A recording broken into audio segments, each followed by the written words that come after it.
Hi hello friends, ಎಲ್ಲರಿಗೂ ನಮಸ್ಕಾರ. Welcome back to Uma Pavagada cooking channel. ಇವತ್ತಿನ ರೆಸಿಪಿ ನುಗ್ಗೆ ಸೊಪ್ಪಿನ ಹೆಸರು ಅಥವಾ ಬಸ್ಸಾರು ಯಾವ ರೀತಿ ಮಾಡೋದಂತ ನೋಡೋಣ. ಅದಕ್ಕೂ ಮುನ್ನ ಚಾನಲ್ ಸಬ್ಸ್ಕ್ರೈಬ್ ಆಗಿಲ್ಲ ಅಂದರೆ ಸಬ್ಸ್ಕ್ರೈಬ್ ಆಗಿ, ಲೈಕ್ ಮಾಡಿ, ಕಮೆಂಟ್ ಮಾಡಿ, ಶೇರ್ ಮಾಡಿ. ಹಾಗಿದ್ರೆ ನುಗ್ಗೆ ಸೊಪ್ಪಿನ ಬಸ್ಸಾರು ಅಥವಾ ಹೆಸರು ಯಾವ ರೀತಿ ಮಾಡೋದಂತ ನೋಡೋಣ ಬನ್ನಿ. ನುಗ್ಗೆ ಸೊಪ್ಪಿನ ಹೆಸರು ಅಥವಾ ಬಸ್ಸಾರು ಮಾಡೋದಕ್ಕೆ ಇಲ್ಲಿ ಸುಮಾರು ಒಂದು 2 ಹಿಡಿಯಷ್ಟು ನುಗ್ಗೆ ಸೊಪ್ಪನ್ನ ತೊಗೊಂಡಿದ್ದೀನಿ. ಇದು ಊರಿದ ತಂದಿರೋದು. ಸುಮಾರು ಒಂದು 3 ರಿಂದ 4 ದಿವಸ ಆಯಿತು. ಎಳೆದೆಲ್ಲ ಸ್ವಲ್ಪ ಕಪ್ಪಾಗಿದೆ, ಫ್ರಿಜ್ಜಲ್ಲಿ ಇಟ್ಟಿದ್ವಲ್ಲ, ಅದಕ್ಕೋಸ್ಕರ ಫ್ರೆಶ್ ಆದಾದರೆ ತುಂಬಾ ಚೆನ್ನಾಗಿರುತ್ತೆ ಈ ಬಸ್ಸಾಂಬಾರ್.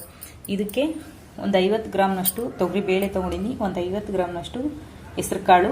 ನೋಡಿ, ನುಗ್ಗೆ ಸೊಪ್ಪು ಸ್ವಲ್ಪ ಈಟ್ ಅಲ್ವಾ, ಹಂಗಾಗಿ ನಾನು ಸ್ವಲ್ಪ ಹೆಸರು ಕಾಳು ತೊಗೊಂಡಿನಿ. ಬೇಡ ನಮಗೆ ಅಂದರೆ ಫುಲ್ ಬೇಳೆನೇ ಹಾಕೊಳ್ಳಿ, ಚೆನ್ನಾಗಿರುತ್ತೆ. ಇದಕ್ಕೆ ಒಂದು 2 ಲೀಟ್ರಷ್ಟು ನೀರು. ನುಗ್ಗೆ ಸೊಪ್ಪಿಗೆಲ್ಲನ ಸ್ವಲ್ಪ ನೀರು ಜಾಸ್ತಿ ಹಾಕೊಂಡ್ರೆ ಚೆನ್ನಾಗಿರೋದು. ನೋಡಿ, ನಮ್ಗೆ 1 ಲೀಟ್ರ್ ಸಾಂಬಾರು ಬೇಕಂದ್ರೆ ಮಿನಿಮಮ್ ಅಂದ್ರೂ 1.25 ರಿಂದ 2 ಲೀಟ್ರ್ ನೀರು ಹಾಕೊಳ್ಳೇಬೇಕು. ಯಾಕಂದರೆ ಒಗ್ನಿಟ್ಟುತ್ತೆ ಸಾಂಬಾರು, ಚೆನ್ನಾಗಿರಲ್ಲ. ಹಂಗಾಗಿ ನೀರು ಸ್ವಲ್ಪ ಹೆಚ್ಚಿಗೆ ಹಾಕಿ ಬೇಯಿಸ್ಕೋಬೇಕು. ಎಲ್ಲ ಸೊಪ್ಪುಗಳ ಥರ ಅಲ್ಲ ಇದು, ಸ್ವಲ್ಪ ನೀರು ಹೆಚ್ಚಿಗೆ ಹಾಕಿದರೆ ಸಾಂಬಾರು ಚೆನ್ನಾಗಾಗೋದು. ಈಗ ನೋಡಿ, ಈ ಬೇಳೆ ಮತ್ತು ಈ ಕಾಳು ಮತ್ತು ಈ ಬೇಳೆನ ಹಾಕಿ ಒಂದು 2 ರಿಂದ 3 ಬಾರಿ ತೊಳೆದ್ಬಿಟ್ಟು ಇದನ್ನ ಒಂದು 2 ವಿಜಲ್ ಕೂಗಿಸ್ಕೊಬ್ರಣ. ಮತ್ತು ನುಗ್ಗೆ ಸೊಪ್ಪು ಬೇಯಿಸ್ಕೊಳ್ಳೋಣ ಬನ್ನಿ. ನೋಡಿ, ಸ್ಟವ್ ಮೇಲೆ ಒಂದು ಪಾತ್ರೆ ಇಟ್ಕೊಂಡು ಸುಮಾರು ಒಂದು 2 ಲೀಟ್ರಷ್ಟು ನೀರು ಹಾಕೊಂಡಿದ್ದೀನಿ. ನೀರು ಕಾದಿದೆ. ಇನ್ನೊಂದು ಕಡೆ ಹೆಸರು ಕಾಳನ್ನು ತೊಗರಿಬೇಳೆ ಬೆಂದಿದೆ. ನೋಡಿ, 2 ವಿಜಲ್ ಕೂಗಿಸ್ಕೊಂಡಿದ್ದೀನಿ. ಇದು ಹದವಾಗಿ ಬೆಂದಿದೆ. ಇಷ್ಟಿದ್ರೆ ಸಾಕು. ಮತ್ತೆ ಇನ್ನೂ ನುಗ್ಗೆ ಸೊಪ್ಪಲ್ಲಿ ಬೇಯಬೇಕಲ್ವಾ, ಅದಕ್ಕೆ ನೋಡಿ ಇದು ಬೆಂದಿದೆ. ನೋಡಿ, ನೀರು ಕಾದ್ಮೇಲೆ ನುಗ್ಗೆ ಸೊಪ್ಪು ಇಟ್ಕೊಂಡು ಮತ್ತೆ ಈ ಬೆಂದಿರೋ ಅಂಥ ಹೆಸರು ಕಾಳನ್ನು ಮತ್ತೆ ಬೇಳೆ ಹಾಕ್ಕೊಳ್ಳೋಣ. ನೋಡಿ, ಹೆಸರು ಕಾಳು ಮತ್ತೆ ಬೇಳೆ ಹದವಾಗಿ ಬೆಂದಿದೆ. ಇಷ್ಟು ಬೆಂದರೆ ಸಾಕು, ಇದಕ್ಕೂ ಜಾಸ್ತಿ ಬೆಂದರೆ ಚೆನ್ನಾಗಿರಲ್ಲ. ನೋಡಿ, ಹೆಸರು ಕಾಳನ್ನು ಅಷ್ಟೇ ತುಂಬ ಚೆನ್ನಾಗಿ ಬೆಂದಿದೆ. ನೋಡಿ, ಬೆಂದಿದೆ. ಇದರಲ್ಲೇನೆ ರುಚಿಗೆ ತಕ್ಕಷ್ಟು ಉಪ್ಪು ಹಾಕೊಳ್ಳೋಣ. ನೋಡಿ, ಯಾವುದೇ ಕಾರಣಕ್ಕೂ ಪ್ಲೇಟ್ ಮಾತ್ರ ಮುಚ್ಚಬೇಡಿ, ಮತ್ತೆ ಕುಕ್ಕರ್ಗೂ ಹಾಕಬೇಡಿ. ನುಗ್ಗೆ ಸೊಪ್ಪು ಮೇಯ್ನ್ ನೋಡಿ, ಕುಕ್ಕರಲ್ಲಿ ಹಾಕಿ ಬೇಯಿಸ್ಕೊಬೇಡಿ, ಸಾಂಬಾರು ಚೆನ್ನಾಗಾಗಲ್ಲ, ಒಗ್ಗನೆ ಇಟ್ಟುತ್ತೆ. ಮತ್ತೆ ಪಾತ್ರೆಯಲ್ಲಿ ಬೇಯಿಸ್ಕೊಂಡ್ರು ಅಷ್ಟೇ, ಪ್ಲೇಟ್ನ ಮುಚ್ಚಬೇಡಿ. ಇದೇ ಥರ ಬೇಯಿಸ್ಕೋಬೇಕು. ಸುಮಾರು ಏನಿಲ್ಲ ಅಂದರೂ ಇದು ಒಂದು 8 ರಿಂದ 10 ನಿಮಿಷ ಬೇಯಿಸ್ಕೋಬೇಕು.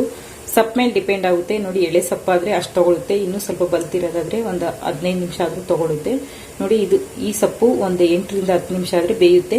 ಯಾವುದೇ ಕಾರಣಕ್ಕೂ ಪ್ಲೇಟ್ ಮಾತ್ರ ಮುಚ್ಚಬಾರ್ದು. ನೋಡಿ, ಸೊಪ್ಪು ಈಗ ಬೆಂದಿದೆ.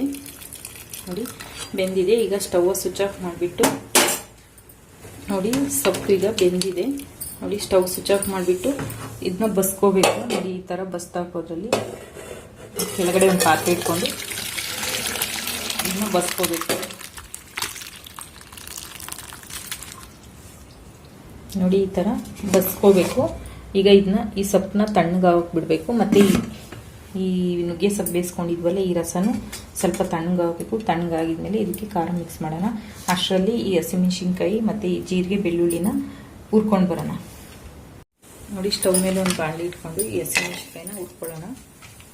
ನೋಡಿ, ಈ ಜಾಗದಲ್ಲಿ ನೀವು ಒಣಮೆಣಸಿನ್ಕಾಯಿ ಬೇಕಾದರೂ ಹಾಕೋಬೋದು. ಹಸಿಮೆಣಸಿನ್ಕಾಯಿ ಹಾಕೋದ್ರಿಂದ ತುಂಬಾ ರುಚಿಯಾಗಿರುತ್ತೆ ಬಸ್ಸಾಂಬಾರ್. ನೋಡಿ, ಹಸಿಮೆಣಸಿನ್ಕಾಯಿನ ಚೆನ್ನಾಗಿ ಹುರ್ಕೋಬೇಕು ನಾವು. ಹುರ್ಕೊಂಡಿಲ್ಲ ಅಂದರೆ ಗ್ಯಾಸ್ಟ್ರಿಕ್ ಆಗುತ್ತೆ ಮತ್ತು ಹೊಟ್ಟೆ ಉರಿನೂ ಬರುತ್ತೆ. ಹಸಿಮೆಣಸಿನ್ಕಾಯಿ ಚೆನ್ನಾಗಿ ಹುರ್ಕೊಳ್ಳೋದ್ರಿಂದ ಸಾಂಬಾರನ್ನು ತುಂಬ ರುಚಿಯಾಗುತ್ತೆ.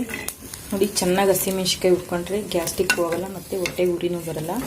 ಈ ಥರ ಚೆನ್ನಾಗಿ ಹುರ್ಕೋಬೇಕು. ಇದನ್ನ ಹಸಿ ವಾಸನೆ ಹೋಗೋವರೆಗೂ ಚೆನ್ನಾಗಿ ಹುರ್ಕೋಬೇಕು. ಹಾಗೂ ನಮ್ಗೆ ಆಗಲ್ಲ ಅಂದರೆ ಒಣಮೆಣಸಿನ್ಕಾಯಿನ ಧಾರಾಳವಾಗಿ ಹಾಕೋಬೋದು. ಹಸಿಮೆಣಸಿನ್ಕಾಯಿ ಹಾಕೋದ್ರಿಂದ ಸಾಂಬಾರು ಚೆನ್ನಾಗಾಗುತ್ತೆ ಅಷ್ಟೇ. ನೋಡಿ, ಈಗ ಹಸಿಮೆಣಸಿನ್ಕಾಯಿ ಆಗಿದೆ. ಅದರಲ್ಲೇ ಈ ಬೆಳ್ಳುಳ್ಳಿ ಹಾಕೋಣ. ಇದನ್ನ ಜಾಸ್ತಿ ಹುರ್ಕೊಳ್ಳೋದು ಬೇಡ, ಸ್ವಲ್ಪ ಹಿಂಗೆ ಬಿಸಿ ಮಾಡ್ಕೊಳ್ಳೋಣ. ನೋಡಿ, ಹಂಗೆ ಆಗ ಹಾಕೋಬೋದು ಬೆಳ್ಳುಳ್ಳಿನ. ಸ್ವಲ್ಪ ಹಿಂಗೆ ಬಿಸಿ ಮಾಡೋದ್ರಿಂದ ಸಾಂಬಾರು ಚೆನ್ನಾಗಿರುತ್ತೆ. ನೋಡಿ, ಬೆಳ್ಳುಳ್ಳಿ ಇಷ್ಟಾದರೆ ಸಾಕು, ಉಪ್ಪು ಜಾಸ್ತಿ ಆದರೆ ಚೆನ್ನಾಗಿರಲ್ಲ. ಸ್ವಲ್ಪ ಈ ಥರ ಬಿಸಿ ಮಾಡ್ಕೋಬೇಕಷ್ಟೇ.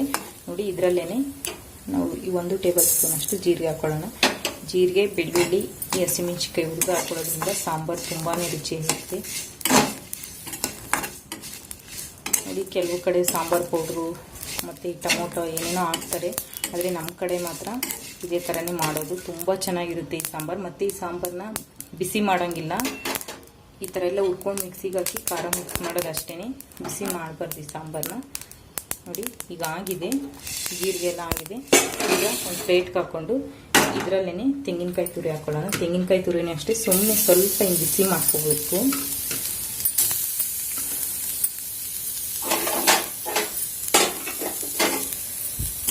ತೆಂಗಿನಕಾಯಿನೂ ಅಷ್ಟೇ ಸಣ್ಣ ಉರಿಯಲ್ಲಿ ಸ್ಟವ್ ಸ್ವಿಚ್ ಆಫ್ ಮಾಡಿಬಿಟ್ಟು ಈ ಥರ ಬಿಸಿ ಮಾಡ್ಕೊಳ್ಳಿ. ಇದು ಸ್ವಲ್ಪ ಉರಿ ಜಾಸ್ತಿ ಆದರೂ ಸೀದೋಗುತ್ತೆ.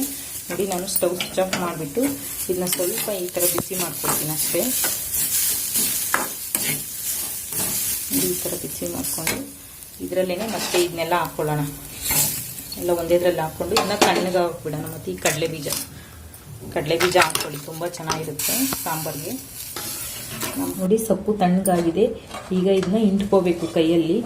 ಇದರಲ್ಲಿರೋ ರಸನೆಲ್ಲ ತಕ್ಕೋಬೇಕು. ಈ ಥರ ಕೈಯಲ್ಲಿ ಇಂಟ್ಕೊಂಡ್ರೆ ನೋಡಿ ಇದ್ರ ರಸ ಎಲ್ಲ ಬರುತ್ತೆ. ಇದು ತಕ್ಕೊಂಡ್ರೆ ಸೊಪ್ಪು ಚೆನ್ನಾಗಿರುತ್ತೆ. ಈ ಥರ ತಕ್ಕೋಬೇಕು. ಈ ಥರ ತಕ್ಕೊಂಡು ಒಂದು ಪಾತ್ರೆಗೆ ಹಾಕ್ಕೊಳ್ಳೋಣ. ನೋಡಿ ಈ ಥರ ಎಲ್ಲ ಇಂಟ್ಕೋಬೇಕು.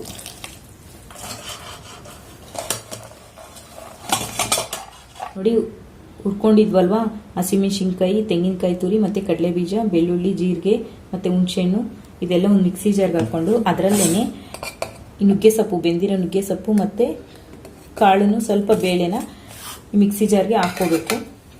ಸ್ವಲ್ಪ ಹಾಕೊಳ್ಳಿ, ಜಾಸ್ತಿ ಹಾಕೊಳ್ಳೋಕೆ ಹೋಗ್ಬೇಡಿ. ಹಾಕ್ಕೊಂಡು ನೋಡಿ ಹಾಕಿದ್ದಾದ್ಮೇಲೆ ಸ್ವಲ್ಪ ಈ ರಸನೇ ಹಾಕ್ಕೋಬೇಕು. ನುಗ್ಗೆ ಸೊಪ್ಪು ಬೇಯಿಸಿರ್ತೀವಲ್ವ ಆ ರಸನೇ ಹಾಕ್ಕೋಬೇಕು. ಇದಕ್ಕೆ ಮತ್ತೆ ಬೇರೆ ನೀರು ಹಾಕ್ಕೊಳ್ಳಂಗಿಲ್ಲ. ಸ್ವಲ್ಪ ಈ ರಸನೇ ಹಾಕ್ಕೊಂಡು ನುಣ್ಣಗೆ ರುಬ್ಕೊಂಬರ್ಬೇಕು. ನೋಡಿ ಸ್ವಲ್ಪ ಕೊತ್ತಂಬರಿ ಸೊಪ್ಪು ಹಾಕೊಳ್ಳೋಣ. ಮುಂಚೆನೇ ಬೇಡ, ಲಾಸ್ಟಲ್ಲಿ ಕೊತ್ತಂಬರಿ ಸೊಪ್ಪು ಹಾಕೊಂಡು ಒಂದು ಸುತ್ತು ತಿರುಗಿಸ್ಕೊಳ್ಳೋಣ ಸಾಕು. ನೋಡಿ ರುಬ್ಬಿರೋಂಥ ಖಾರ ನುಣ್ಣಗಾಗಿದೆ. ಈಗ ಒಂದು ಪಾತ್ರೆಗೆ ಹಾಕ್ಕೊಂಡು ನೋಡಿ ನಮಗೆ ಸಾಂಬಾರ್ಗೆ ಎಷ್ಟು ಬೇಕೋ ಅಷ್ಟು ರಸನ ಹಾಕ್ಕೊಂಡು ಮಿಕ್ಸ್ ಮಾಡ್ಕೊಳ್ಳೋಣ. ಜಾಸ್ತಿ ಇದೆ ಅಂತ ಹಾಕ್ಕೊಳಕ್ಕೆ ಹೋಗ್ಬಿಟ್ಟು ಅಷ್ಟನ್ನು ಎಷ್ಟು ಉಪ್ಪು ಖಾರ ಹುಳಿ ಹೊಂದ್ಕೊಳ್ಳೋಷ್ಟು ಮಾತ್ರ ಹಾಕ್ಕೊಳ್ಳಿ. ಜಾಸ್ತಿ ಹಾಕ್ಕೊಂಡ್ರೆ ಮತ್ತೆ ಸಪ್ಪೆ ಆಗುತ್ತೆ. ಎಷ್ಟಕ್ಕೆ ಬೇಕೋ ಅಷ್ಟಕ್ಕೆ ಹಾಕ್ಕೊಳ್ಳಿ.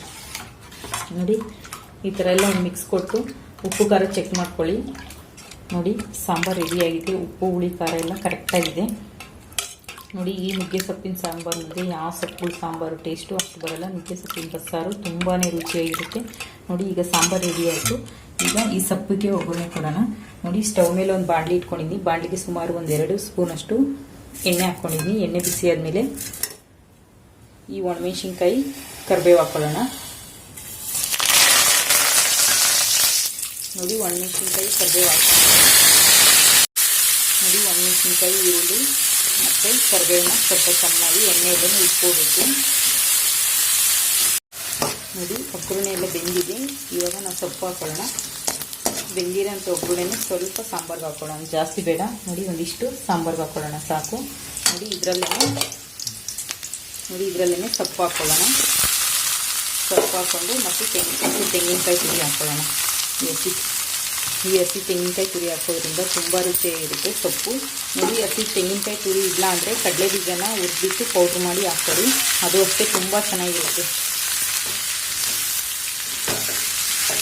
ನುಗ್ಗೆ ಸೊಪ್ಪಿನ ಬಸ್ಸಾರು ಅಂದರೆ ಯಾರಿಗೂ ಇಷ್ಟ ಆಗಲ್ಲ ಹೇಳಿ, ತುಂಬ ಚೆನ್ನಾಗಿರುತ್ತೆ. ಸೊಪ್ಪುಗಳಲ್ಲಿ ನುಗ್ಗೆ ಸೊಪ್ಪಿನಷ್ಟು ಚೆನ್ನಾಗಾಗೋ ಸೊಪ್ಪುಗಳು ಯಾವುದೂ ಇಲ್ಲ, ಅಷ್ಟು ರುಚಿಯಾಗಿರುತ್ತೆ ನುಗ್ಗೆ ಸೊಪ್ಪು ಸಾಂಬಾರು. ನೀವು ಒಂದ್ಸಲ ಟ್ರೈ ಮಾಡಿ ನೋಡಿ.